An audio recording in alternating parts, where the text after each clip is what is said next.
Saudações, terráqueos, tudo bom? Mais uma vez, Rodrigo Rezende com vocês aqui no Ciência Universalista. E hoje, o nosso quadro Universalizando, que é um quadro de vídeos mais curtos, onde eu estou respondendo algumas perguntas, tá? Na aula passada, ou melhor, no vídeo passado, a gente perguntou, né? Qual é a sua religião? Agora eu te pergunto, né? A gente terminou com a pergunta: é necessário ter uma crença, né? Então é preciso ter uma crença? Você, como um ser pensante, você acha que você não tem crença nenhuma? Ou se tem, tem que ter? O que é crença? Então é isso que eu queria discutir hoje com vocês, tá? Sempre que eu envio essa palavra crença, a gente lembra logo do âmbito religioso, né? Você tem uma crença, você crê em algo, o que é que tem depois da morte, o desconhecido, enfim. Eu queria dizer o seguinte: até o cético extremista, ele tem a crença dele. Então, por exemplo, quando você estuda, quando você fala um pouco sobre o Big Bang, olha, o Big Bang, se você considerar o Big Bang como a origem do tudo, que não é, você tem uma crença. Ali é uma teoria, a gente não tem como comprovar. Então essas teorias, essas hipóteses, por mais embasadas que sejam, ainda estão no âmbito de uma crença. Você acredita que aquilo é plausível, que aquilo ali seja a explicação, mas você não tem a prova, não tem a certeza.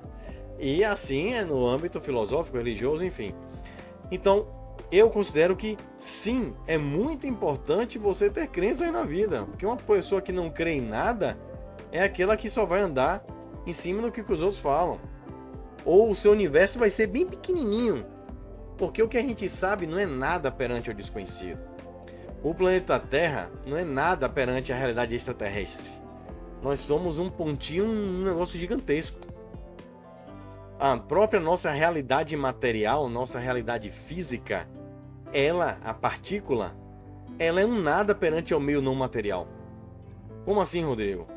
Se você pegar o volume de um átomo, o que a gente chama de partícula é praticamente a parte vazia do átomo, é 99,99999% de vazio. Aí você, pera aí, se eu sou constituído de átomos, certo? E o átomo é 99,999% de vazio, então quer dizer que eu sou 99,99% de vazio? Sim. Então quer dizer que toda a realidade material que eu enxergo, que a gente visualiza, esse universo visível aí, que tudo isso é 99,99% de vazio? Sim. Pô, então quer dizer que a realidade praticamente é o vazio? Sim, garoto, ou garota, é isso aí. Então, o desconhecido, o vazio, o invisível, o vácuo, é absurdamente maior do que a gente conhece, do que mesmo até a gente consegue perceber, tá? Então, sim, todos nós temos as nossas crenças. O que é a crença? Eu atrelo muito a crença à nossa filosofia, que para mim é a mamãe da ciência. Por quê? Porque a crença, ela precisa ser racionalizada, ela precisa ser embasada. Então, por exemplo, indo para o âmbito religioso, se você tem uma crença cega, uma fé cega, eu já digo, você está sob um grande equívoco. A crença, ela precisa ter um alicerce, senão você sai acreditando em qualquer doideira, né? Já passamos recentemente pela moda, eu não gosto nem de falar de terra plana, porque vai que volta, né? Uma moda bizarra, uma crença medieval, porque não tinha alicerce nenhum. Por isso que eu digo sempre, se você quer expandir a sua consciência, até mesmo a sua espiritualidade, você precisa estudar física, química, matemática, biologia, todas as ciências. A ciência, ela é limitada. Por quê? Porque ela é uma ferramenta que ela vai se desenvolvendo, crescendo à medida que nós vamos desenvolvendo também.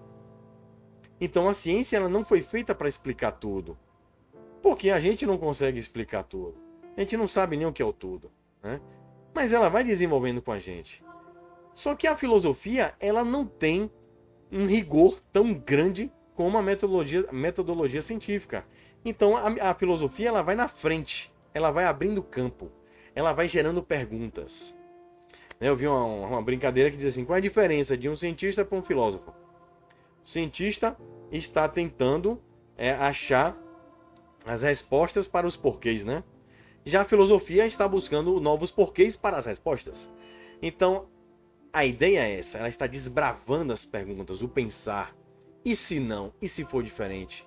E isso e aquilo outro? Será que tem? Qual seria a possibilidade? E qual seria a implicância? E isso, aquilo outro, blá, blá, blá.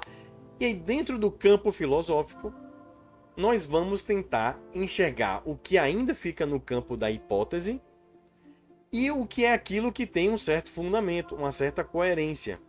E isso é o que eu procuro promover dentro do pensamento universalista, que é o seguinte: seja qual for a minha crença, por mais doidona ou fantástica que possa parecer, eu preciso embasar ela ao máximo. Na minha visão, Deus não é doido. A natureza, a criação, ela segue padrões. Na Academia Universalista a gente vê bastante isso. Ela segue padrões. A inteligência é intrínseca em tudo. Tudo é muito coerente, tudo é muito lúcido. Então eu não consigo pensar de uma forma diferente como toda a natureza é, né? Toda a sua natureza divina. Então, o divino eu considero algo muito mais inteligente do que eu posso perceber. Mas doido não é. Doido só basta gente aqui. Então, a minha crença, ela é racionalizada. Eu não vou perder as estribeiras, eu não vou pensar uma coisa muito noiada. Pera aí, faz sentido isso? Se não faz, pera aí, às vezes você até teve uma experiência, mas você não conseguiu compreender muito bem. Mas você vai botar aquilo ó, no balcão da análise e vai processar até achar uma explicação. Não precisa ser uma explicação material, uma coerência para aquilo, tá? Uma coisa é você do nada, rapaz, eu tava ali, cara, e aí veio uma vaca voando, passou um unicórnio e defecou aqui moedas de ouro. Você vai dizer, esse cara não tá bem, né? Não faz sentido. Em nenhum momento você vai acreditar, cara, realmente passou um unicórnio voando, defecando moeda de ouro. Não faz sentido nenhum. Então a sua crença também precisa ser sempre revista. Eu tenho as minhas crenças que são aqueles campos que eu não posso agora chegar e provar para você. Que a ciência não vai provar. Mas é a minha visão de futuro. Lá para frente, quando as coisas se desenvolverem ou eu tiver uma nova percepção de realidade, possivelmente eu vislumbro o futuro, a realidade sendo aquilo ali. No meio do caminho pode ser que eu mude de ideia. Porque vieram novos fatores, novas percepções e eu vi, não era bem aquilo não, ó. Parecido, mas tem isso aqui, é diferente. Tá. E aí eu sigo o meu rumo. O que é que eu estou querendo dizer? É que a sua crença, ela é mutável. Se você acha que a sua crença é inabalável, eu tenho minha fé, minha crença nunca vou mudar, eu acho que você está sob um grande equívoco.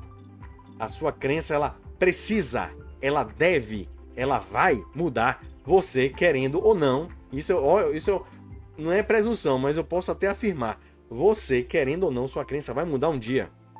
Por quê? Porque você vai mudar, sua percepção de realidade vai mudar, a dimensão que você está vai mudar. Então hoje você está, como a gente veio falando de religião, hoje você está em uma religião. Quando você morrer, pode ser que você não esteja mais naquela religião. Você enxerga as coisas de outra maneira, mas a sua consciência está viva, não, né, e vai evoluindo. Mas aqui mesmo, as suas crenças, cara, eu acho que a Lua surgiu de tal forma. Aí você olhou ali, pô, o que os sumerianos falavam.